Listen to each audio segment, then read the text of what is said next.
नमस्कार, I am doctor Papush Mashru, consultant occupational therapist. आज हम बात करने वाले हैं ऑटिज़म क्यों होता है, ऑटिज़म का कारण क्या है। आखिर हम लोग इंटरनेट में इधर उधर बहुत सारे बातें जानते हैं, सुनते हैं, इसमें से कितना प्रतिशत सही है आज हम जानेंगे। और आज जो इन्फॉर्मेशन आपको दिया जाएगा ये पूरा मेडिकल साइंस पे ही आधारित है, सो बहुत ध्यान से सुनिएगा।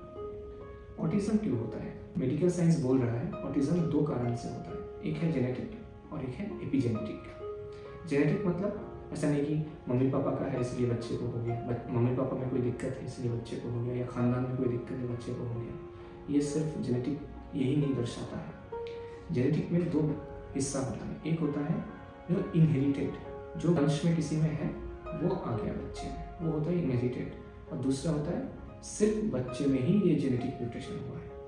तो क्या है ये चीज़? मान लीजिए फैमिली में किसी का स्पीच डिले है, मान लीजिए बच्चे का जो चाचा है उनका स्पीच डिले था, या उनका दादाजी का स्पीच डिले था, बच्चे में भी स्पीच डिले हो गया है, तो ये हम बोलेंगे इनहेरिटेड कारण से ही हुआ है। और जेनेटिक क्या है? जेनेटिक फैमिली में किसी में कोई दिक्कत नहीं है, सिर्फ बच्चे में ही जेनेटिक म्यूटेशन हुआ है जिसके कारण से बच्चे में ऑटिज्म हो गया है।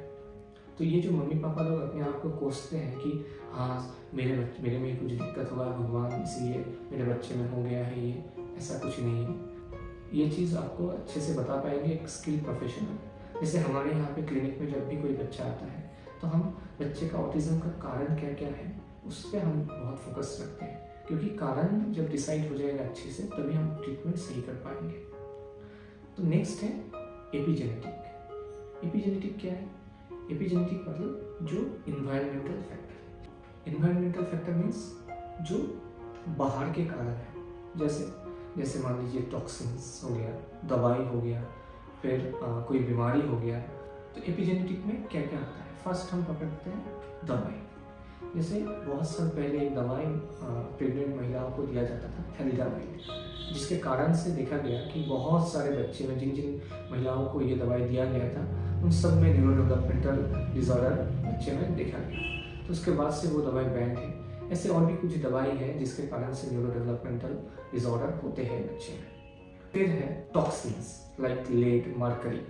अगर इसका एक्सपोजर ज़्यादा हो तो भी बच्चे में न्यूरो डेवलपमेंटल डिफिसिट देखा जाता है। फिर आता है बच्चे जब पेट में आया था या उससे पहले मम्मी का मानसिक और शारीरिक कंडीशन क्या था, उसके ऊपर बच्चे का हेल्थ डेवलपमेंट बहुत ज़्यादा निर्भरशील है। जैसे मान लीजिए बच्चा अगर पेट में है उस टाइम मम्मी अगर बहुत स्ट्रेस में है तो काफ़ी टाइम ये देखा जाता है कि बच्चे में ऑक्सीजन कम पहुंचता है, या फिर बच्चे में न्यूरो डेवलपमेंटल डेफिसिट देखा जाता है। इसके साथ साथ और एक कारण भी हो सकता है, अगर मान लीजिए ड्यूरिंग प्रेगनेंसी बहुत लंबा ट्रैवलिंग हो रहा है, ये भी एक बहुत बड़ा कारण हो सकता है। इसके अलावा भी और बहुत सारे फैमिलियल फैक्टर्स भी हैं जो हम देखते हैं। जैसे जब हमारे पास पेशेंट आते हैं तो हम ये सारे फैक्टर्स को अच्छे से एनालिसिस करके हम फिर ट्रीटमेंट में आगे बढ़ते हैं। और एक है जेनेटिक में जो सिंड्रोमिक, मतलब बच्चे में कोई जेनेटिक सिंड्रोम है जिसका कोमॉर्बिड फैक्टर के तौर पे ऑटिज्म प्रेजेंट है। जैसे मान लीजिए बच्चे में फ्रेजाइल एक्स सिंड्रोम है, तो फ्रेजाइल एक्स सिंड्रोम में देखा गया है कि ऑटिज्म एक कोमॉर्बिड फैक्टर होता है, ऑटिज्म इंटेलेक्चुअल डिसेबिलिटी है। तो बच्चे का मेन डायग्नोसिस है वो सिंड्रोमिक, अब उसके साथ कोमॉर्बिड कंडीशन है ऑटिज्म।